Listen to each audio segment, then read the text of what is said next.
Friends ఈ వీడియోలో మనం వచ్చేసి 22 డిసెంబర్ 2023కి సంబంధించిన కరెంట్ అఫైర్స్ గురించి అయితే డిస్కషన్ చేద్దాం. చాలా ఇంపార్టెంట్ అప్డేట్స్ ఉన్నాయి కాబట్టి ఈ వీడియో ఎండ్ వరకు చూడడానికి ట్రై చేయండి. ఇందులో మన ఫస్ట్ క్వశ్చన్ గమనించుకున్నట్టయితే హార్టికల్చర్ రంగంలో అద్భుతమైన పనికి ఏ రాష్ట్రం ఉత్తమ రాష్ట్ర అవార్డును అందుకుంది? ఆన్సర్ వచ్చేసి హిమాచల్ ప్రదేశ్ అండి. హార్టికల్చర్ రంగంలో అద్భుతమైన పనికి గాను హిమాచల్ ప్రదేశ్ రాష్ట్రము ఉత్తమ రాష్ట్ర అవార్డును అందుకుంది. ఢిల్లీలో జరిగిన 14వ అగ్రికల్చర్ లీడర్షిప్ కాన్క్లేవ్లో కేంద్ర వ్యవసాయ శాఖ మంత్రి అర్జున్ ముండా నుంచి ఉద్యాన శాఖ కార్యదర్శి ఎవరు హిమాచల్ ప్రదేశ్ రాష్ట్ర ఉద్యాన శాఖ కార్యదర్శి సి పాల్రాసు ఈ అవార్డును అందుకున్నారు. దేశంలోనే హిమాచల్ ఫస్ట్ ప్లేస్లో ఉండగా సెకండ్ ప్లేస్లో వచ్చేసి హార్టికల్చర్లో సెకండ్ ఉత్తరాఖండ్, థర్డ్లో వచ్చేసి కాశ్మీర్ ఉన్నాయండి. సహజ వ్యవసాయం, అధిక సాంద్రత కలిగిన తోటల పెంపకం, కిలోగ్రాముల ప్రతిపాదికన యాపిళ్ల సేకరణ ప్రోత్సహించడానికి వాటికి అనుసరించబడిన చొరవలు చర్యలకు కారణంగా ఈ అవార్డు అయితే వచ్చిందండి. పండ్లు ప్రధానంగా యాపిల్, పీచు అండ్ పియర్, ప్లమ్, ఆప్రికాట్ వంటి వివిధ సమశీతోష్ణ పండ్ల ఉత్పత్తిలో అద్భుతమైన విజయాలు సాధించడం వల్ల రాష్ట్రానికి ఈ అవార్డు వచ్చిందని చెప్పొచ్చు. తర్వాత సెకండ్, భారత ప్రభుత్వం పాత పార్లమెంటు భవనాల సమగ్ర రక్షణ బాధ్యతలను ఏ రక్షణ దళానికి అప్పగించింది? ఆన్సర్ వచ్చేసి సిఐఎస్ఎఫ్ అండి. సిఐఎస్ఎఫ్ దేశవ్యాప్తంగా సంచలనం సృష్టించిన పార్లమెంటు భద్రతా వైఫల్యం నేపథ్యంలో కేంద్ర ప్రభుత్వం కీలక నిర్ణయం తీసుకుంది. ఇకపై పాత పార్లమెంటు భవనాల సమగ్ర రక్షణ బాధ్యతలను కేంద్ర పారిశ్రామిక భద్రతా దళంకు అప్పగించనున్నట్లుగా ప్రకటించిందనమాట. ఇప్పటివరకు ఏంటంటే అవి ఢిల్లీ పోలీసు ఆధీనంలో ఉండేవి. ఇలా అయితే మరి కష్టం కదా, ఎందుకంటే రీసెంట్గా జరిగిన ఇన్సిడెంట్ని మనం గుర్తుపెట్టుకోవాలి, పరిస్థితులు ఎలా ఉన్నాయి. దాన్ని దృష్టిలో పెట్టుకొని ప్రభుత్వము వీటి యొక్క పర్యవేక్షణ బాధ్యతను మొత్తం కూడా సిఐఎస్ఎఫ్కి ఇచ్చేసింది. సిఐఎస్ఎఫ్ కింద ఇక మీదటి స్పెషల్ పోలీసులు కానీ ఢిల్లీ పోలీసులు కానీ వాళ్ళ పరిధిలో పనిచేయాల్సి ఉంటుంది. నెక్స్ట్ థర్డ్ వన్, ఏ దేశంలో లెమ్నోనెక్టస్ ఫోలియో అనే ప్రపంచంలోనే అతి చిన్న కోరలు గల కప్పలను కనుగొన్నారు? ఏ దేశంలో? ఆన్సర్ వచ్చేసి ఇండోనేషియా అండి. సైంటిస్టులు రీసెంట్గా ఇండోనేషియాకి చెందిన లిమ్నోనెక్టస్ ఫిలోఫాలియా అనే ప్రపంచంలోనే అతి చిన్న కోరలు అంటే లైక్ ఏంటంటే పళ్ళు లాంటివి అనమాట, చిన్న పళ్ళు గల కప్పలను ఐడెంటిఫై చేశారండి. లిమ్నోనెక్టస్ ఫైలోఫోలియా అనేది కోరలు గల కప్ప యొక్క అతి చిన్న జాతి. ఇది ఇండోనేషియాలోని సులువేసి పర్వత ద్వీపంలో కనుగొన్నారు. చాలా కప్పల మాదిరిగా కాకుండా అవి నీటిలో గుడ్లు పెట్టవు కాబట్టి వాటికి లీఫ్ నెస్టర్ అనే మారుపేరు కూడా ఇచ్చారండి. లీఫ్ నెస్టర్ అని పేరు పెట్టారు, మారుపేరు ఇది.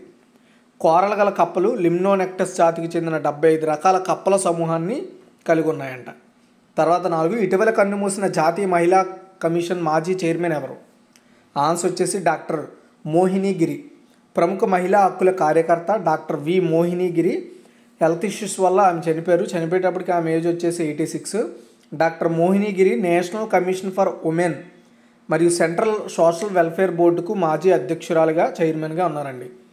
ఆమె న్యూఢిల్లీ ఆధారిత సామాజిక సేవా సంస్థ గిల్డ్ ఆఫ్ సర్వీసెస్కు చైర్పర్సన్గా కూడా పనిచేశారు. ఇది విద్యా, ఉపాధి, ఆర్థిక భద్రత కోసం, మహిళలు, పిల్లల హక్కుల కోసం న్యాయవాదిని అందించే ఒక సంస్థ. ఇది గిల్డ్ ఆఫ్ సర్వీసెస్. ఆమె 1972లో యుద్ధ వితంతువుల సంఘాన్ని స్థాపించారు. మహిళల హక్కుల రంగంలో ఆమె చేసిన కృషికి ఆమెకి 2007లో పద్మభూషణ్ పురస్కారం కూడా దక్కిందండి. నెక్స్ట్ 5, కాంపిటీషన్ కమిషన్ ఆఫ్ ఇండియాకు మొదటి డైరెక్టర్ జనరల్లో కూడా ఇన్వెస్టిగేషన్కి ఎవరు నియమితులయ్యారు? యాక్చువల్గా కాంపిటీషన్ కమిషన్ ఆఫ్ ఇండియాకి డీజీని అపాయింట్ చేయడం ఇదే ఫస్ట్ టైం. డీజీలో కూడా ఇన్వెస్టిగేషన్ డీజీని అపాయింట్ చేశారు. ఆన్సర్ వచ్చేసి అంశుమన్ పట్నాయక్ అండి. Competition commission of India Indian revenue services officer Anshuman పట్నాయక్ను డైరెక్టర్ జనరల్ ఇన్వెస్టిగేషన్గా అపాయింట్ చేశారు. డైరెక్టర్ జనరల్ అనేది పోటీ వాచ్డాగ్, అంటే ఈ కాంపిటీషన్ కమిషన్ ఆఫ్ ఇండియాను పర్యవేక్షించడానికి ఏర్పాటు చేసిన ఒక ఇండిపెండెంట్ పర్సన్ అని చెప్పొచ్చు డీజీ అనేది. యాక్చువల్గా ఇప్పటివరకు పూర్తిగా ఒక అధ్యక్షుడు లేదా చైర్పర్సన్ బాధ్యతల్లో ప్రభుత్వం ద్వారా పాలించబడుతుంది. బట్ ఈసారి ప్రభుత్వం ఇంకొక వ్యక్తిని అడిషనల్గా ఏర్పాటు చేసింది, అతనే డీజీ అనమాట. కాంపిటీషన్ సవరణ చట్టం 2023 అమల్లోకి వచ్చిన తర్వాత competition commission of India director జనరల్ని నియమించడం ఇదే ఫస్ట్ టైం. కేంద్ర ప్రభుత్వం నుండి సీసీఐకి డైరెక్టర్ జనరల్ నియామక అధికారాన్ని బదిలీ చేసిందనమాట. అది తర్వాత 6th వన్, 2 రోజుల గిరిజన ఓరియంటేషన్ కార్యక్రమం ఆది వాక్యాన్ని ఎవరు ప్రారంభించారు? ఆది వాక్యాన్ని అనే ఒక గిరిజన కార్యక్రమాన్ని ఎవరు ప్రారంభించారంటే అర్జున్ ముండా అండి. కేంద్ర గిరిజన వ్యవహారాలు వ్యవసాయ రైతు సంక్షేమ మంత్రి అర్జున్ ముండా న్యూఢిల్లీలో 2 రోజుల గిరిజన ఓరియంటేషన్ కార్యక్రమాన్ని, దాని పేరు ఆదివాక్యాన్ని, దాన్ని ప్రారంభించారనమాట అతను. జాతీయ గిరిజన పరిశోధనా సంస్థ ఈ కార్యక్రమాన్ని నిర్వహించింది. గిరిజన సంప్రదాయాలు సంస్కృతి యొక్క సంక్లిష్టతలను లోతుగా అర్థం చేసుకోవడం, వారి ఉనికిని ఎదురయ్యే సవాళ్ళను అన్వేషించడం లక్ష్యంగా చేసుకుంది. అండ్ ఇది గిరిజన గుర్తింపును మరియు దేశం యొక్క సాంస్కృతిక వైవిధ్యానికి గిరిజనుల సహకారాన్ని అన్వేషించడానికి ఇది ఒక చొరవ కింద పనిచేస్తుందండి. తర్వాత 7, పారిశ్రామిక నీటి వినియోగ సామర్థ్యం కోసం ఏ పవర్ ప్లాంట్ ఫిక్కీ వాటర్ అవార్డును అందుకుంది? ఆన్సర్ వచ్చేసి ఎన్టీపీసీ. ఎన్టీపీసీ కాంతి అనేది ఒక నీటి శుద్ధి ప్రాసెస్ అనమాట. ఓకే, అది industrial water use efficiency category కింద ఫిక్కీ వాటర్ అవార్డు 2023 యొక్క 11వ ఎడిషన్లో ఈ అవార్డును అందుకుందనమాట. ఏ అవార్డు అండి? FICCI water award. న్యూఢిల్లీలోని ఫిక్కీ ఫెడరేషన్ హౌస్లో జరిగిన 9వ edition of India industry water conclave ప్రోగ్రాంలో ఈ అవార్డుని అయితే ఎన్టీపీసీకి ఇచ్చారండి. ఎన్టీపీసీ కాంతి అనేది పర్టికులర్గా నీటిని ప్యూరిఫై చేసే ప్రాసెస్. సో ఆ ప్రాసెస్కి ఈ అవార్డు అయితే రావడం జరిగింది. ఈ గుర్తింపు నీటి సంరక్షణలో పవర్ ప్లాంట్ యొక్క ప్రయత్నాలను హైలైట్ చేస్తుంది. అంటే నీటిని శుద్ధి చేయడంలో పవర్ ప్లాంట్ ఏ విధంగా పనిచేస్తుంది అనేది మనకు తెలియజేస్తుంది ఈ అవార్డు గెలుచుకోవడం ద్వారా. నెక్స్ట్ 8, ఎన్ని భారతీయ వారసత్వ ప్రాజెక్టులు యునెస్కో ఆసియా పసిఫిక్ అవార్డుల 2023 పొందాయి? ఎన్ని భారతీయ వారసత్వ ప్రాజెక్టులు యునెస్కో ఆసియా పసిఫిక్ అవార్డులు పొందాయి ఈ 2023 అంటే 6 అండి. UNESCO Asia Pacific prize for cultural heritage conservation 2023లో ప్రకటించింది అవార్డులను. ఏంటంటే UNESCO Asia Pacific prize for cultural heritage ఈ అవార్డులు అనౌన్స్ చేసింది. ఈ అవార్డులకి మన ఇండియా నుండి 6 ప్రాజెక్టులు అందుకున్నాయి ఈ అవార్డులు. సో ఓవరాల్గా చైనా, భారతదేశం, నేపాల్ నుండి మొత్తం 12 ప్రాజెక్టులకు ఈ అవార్డులు అయితే రావడం జరిగింది. అవి ఏంటో చూద్దాం. చైనాలోని లుయాంగ్లోని జియా క్యాపిటల్లో ఎర్లిటౌ సైట్ మ్యూజియంకు వారసత్వ సందర్భాల్లో ఒక కొత్త డిజైన్ను తయారు చేసినందుకు గాను ఒకటి అవార్డు ఎంపిక చేశారు. మన ఇండియాలో 6 ఏంటంటే అవార్డ్ ఆఫ్ ఎక్సలెన్స్ కింద అమృత్సర్లోని రాంబాగ్ గేట్కు ఒకటి ఇచ్చారు. విశిష్ట పురస్కారం కింద కేరళలోని కొన్నమంగళం భగవతి ఆలయంలో కర్ణికార మండపానికి ఒక అవార్డు ఇచ్చారు. అవార్డ్ ఆఫ్ మెరిట్లో హర్యానాలోని గురుగ్రామ్లోని చర్చ్ ఆఫ్ ది ఎపిఫనీ, ముంబైలోని డేవిడ్ సాసున్ లైబ్రరీ రీడింగ్ రూమ్, న్యూఢిల్లీలోని బికనీర్స్ హౌస్కి, అండ్ పంజాబ్లోని పీపాల్ హవేలీ, కాఠ్మండూలోని సికామీ ఛానల్ తమ పరివర్తన వారసత్వ పద్ధతులను అవలంబిస్తున్నందుకు ఈ అవార్డులు ఇచ్చారనమాట. అవార్డ్ ఆఫ్ మెరిట్ని ఎక్కువ వాటికి ఇవ్వడం జరిగింది. వారసత్వ ప్రాజెక్టులు, వారసత్వం అంటే ఎప్పటి నుండో వస్తున్న వాటిని కాపాడుకుంటూ ఇంకా డెవలప్మెంట్ చేసుకున్న వాటికి ఈ అవార్డులు అయితే ఇవ్వడం జరిగిందండి. తర్వాత 9, 2024 భారత గణతంత్ర వేడుకలకు ముఖ్య అతిథిగా ఎవరు హాజరు కానున్నారు అంటే ఎమ్మాన్యుయల్ మాక్రాన్ అండి. ప్రతి సంవత్సరం భారతదేశం, మనందరికీ తెలుసు, రిపబ్లిక్ డే జరుపుకునేటప్పుడు మనం ఏదో ఒక విదేశీయుడిని, ఆ దేశానికి చెందిన లీడర్ని మనము చీఫ్ గెస్ట్గా పిలుస్తాం. అయితే ఈ ఇయర్ 2024లో 2024లో మనము ఎమ్మాన్యుయల్ మాక్రాన్ని ఫ్రెంచ్,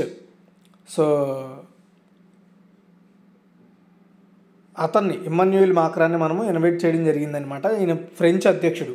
ఫ్రెంచ్ అంటే ఏంటి ఎవరికైనా తెలుసా? ఫ్రెంచ్ అంటే ఏంటి? సో ఫ్రెంచ్ అంటే ఫ్రాన్స్ అధ్యక్షుడిని ఎమ్మాన్యుయల్ మాక్రాన్ని మనము ఇన్వైట్ చేయడం జరిగింది. సో అయితే యాక్చువల్గా మనం 2021, 2022లో రిపబ్లిక్ డే వేడుకలను విదేశాల నుంచి ఎవరిని కూడా మనం ఆహ్వానించలేదు, ఎందుకంటే కోవిడ్ వల్ల. అయితే వాస్తవానికి రిపబ్లిక్ డే వేడుకలకు ముఖ్య అతిథిగా ముందుగా భారత ప్రభుత్వం అమెరికా అధ్యక్షుడు జో బైడెన్ని ఇన్వైట్ చేసింది.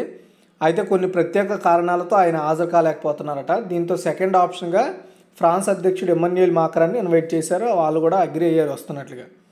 ఈ ఏడాది సెప్టెంబర్లో భారతదేశం నిర్వహించిన G20 సమ్మిట్ కోసం మాక్రాన్ ఢిల్లీ వచ్చారనమాట. గడిచిన 5 నెలల వ్యవధిలో ఆయన సెకండ్ టైం భారత్కు రావడం ఇదే ఫస్ట్ టైం. ఈ సందర్భంగా మోదీతో కూడా మాట్లాడారు, అవన్నీ తెలిసినవే. సో అయితే జూలైలో ప్యారిస్లో జరిగిన బాస్టిల్ డే వేడుకలకు కూడా గౌరవ అతిథిగా మోదీ గారు అటెండ్ అయిన విషయం తెలుసు. అండ్ ఇదే సమయంలో ఈ ఏడాది ప్రారంభంలో జరిగిన రిపబ్లిక్ డే వేడుకలకు ఈజిప్ట్ అధ్యక్షుడు అబ్దుల్ ఫతాహ్ ఎల్సీసీని మనం ఇన్వైట్ చేసిన విషయం కూడా తెలిసిందే. నెక్స్ట్ ఈ వేడుకలకి మనం ఫ్రెంచ్ దేశం నుంచి ఈ వేడుకకు ముఖ్య అతిథిగా రావడం ఇది ఆయన 6th టైం అండి. అంటే ఫ్రాన్స్ నుంచి మన దేశానికి రిపబ్లిక్ డే వేడుకలకి చీఫ్ గెస్ట్గా రావడం ఇది 6వసారి. అంటే ఆ వ్యక్తే రాలేదు, వేరే వేరే ప్రెసిడెంట్లుగా వేరే వేరే వ్యక్తులు ఉన్నప్పుడు వచ్చారు. అది ఇప్పుడైతే 2024కి ఇమ్మాన్యుయేల్ అండి, గుర్తుపెట్టుకుని ఇమ్మాన్యుయేల్ మ్యాక్రాన్. నెక్స్ట్ పద్మశ్రీ పురస్కారాన్ని వెనక్కి ఇస్తున్నట్లుగా ప్రకటించిన భారత పురుష రెజ్లర్ ఎవరు? బజరంగ్ పునియా అండి. మనందరికీ తెలుసు, నేను నిన్న కూడా చెప్పాను. సో భారత రెజ్లింగ్ సమైక్యకి కొత్త అధ్యక్షుడిగా సంజయ్ సింగ్ అపాయింట్ అయ్యాడు. ఆ సంజయ్ సింగ్ అనే వ్యక్తి ఇంతకుముందు అధ్యక్షుడిగా ఉండి అండ్ ఆరోపణలు ఎదుర్కొంటున్న వ్యక్తి యొక్క సహచరుడే మళ్ళీ అధ్యక్షుడిగా ఎన్నికవడం ద్వారా ఆ రెజ్లర్లు ఎవరైతే నిరసనలు తెలిపిన రెజ్లర్లు ఉన్నారో వాళ్ళు ఒక్కొక్కరిగా వాళ్ళ యొక్క ఆలోచనలు బయటపెడుతున్నారు. అయితే ఇతను ఎన్నిక కావడంతో సో తాజాగా దిగ్గజ రెజ్లర్ బజరంగ్ పునియా వచ్చేసి సంచలన నిర్ణయం తీసుకున్నాడు. పద్మశ్రీ పురస్కారాన్ని వెనక్కి ఇస్తున్నట్లుగా సోషల్ మీడియా వేదికగా ప్రకటించాడు. ఆయనకి పద్మశ్రీ అవార్డును అనౌన్స్ చేసింది ప్రభుత్వం కదా, ఇచ్చింది కదా, అవార్డును ఆయన వెనక్కి ఇచ్చేస్తున్నట్లుగా చెప్పాడు. ఎందుకంటే అదే కారణం. నెక్స్ట్ రెజ్లింగ్కు రిటైర్మెంట్ ప్రకటించిన భారతీయ అగ్రశ్రేణి మహిళా రెజ్లర్ ఎవరంటే సాక్షి మాలిక్ అండి. సో ఎవరైతే అతని మీద నిరసనలు తెలిపిన ప్రధాన వ్యక్తుల్లో సాక్షి మాలిక్ కూడా ఒకరు. ఆమెకు 31 సంవత్సరాలు. ఆమె రిటైర్మెంట్ ప్రకటించేసిందనమాట రెజ్లింగ్కి, నేను ఇంకా ఆడను అని. అయితే సాక్షి మాలిక్ 2016 రియో ఒలింపిక్స్లో కాంస్య పథకం గెలుచుకుంది. ఓకే, ఇలా ఆ టైంలో గెలిచిన ఫస్ట్ ఇండియన్ రెజ్లర్ కూడా ఆమె, ఫస్ట్ ఇండియన్ ఉమెన్ రెజ్లర్ ఆమె. 2016లో ఒలింపిక్స్లో రియో ఒలింపిక్స్లో కాంస్య పథకం గెలిచిన మొదటి మహిళ ఇండియన్ రెజ్లర్ ఆమె. తర్వాత 12 చెన్నై గ్రాండ్ మాస్టర్స్ 2023 టోర్నమెంట్ విజేత ఎవరు? ఆన్సర్ వచ్చేసి దొమ్మరాజు గుకేష్ అండి. చెన్నై గ్రాండ్ మాస్టర్స్ 2023 టోర్నమెంట్లో భారత చెస్ ఆటగాడు దొమ్మరాజు గుకేష్ విజేతగా నిలిచాడు. 21 డిసెంబర్ 2023 స్వదేశీయుడైన పంటల హరికృష్ణను ఓడించడం ద్వారా గుకేష్ అయితే గెలుచుకున్నాడు ఈ టైటిల్ని. అర్జున్ ఎరగైసి ఈ టోర్నమెంట్లో 2వ స్థానాన్ని సాధించాడు. అర్జున్ మరియు గుకేష్ ఇద్దరు 7కి 4.5 పాయింట్లతో టోర్నీని కంప్లీట్ చేశారు.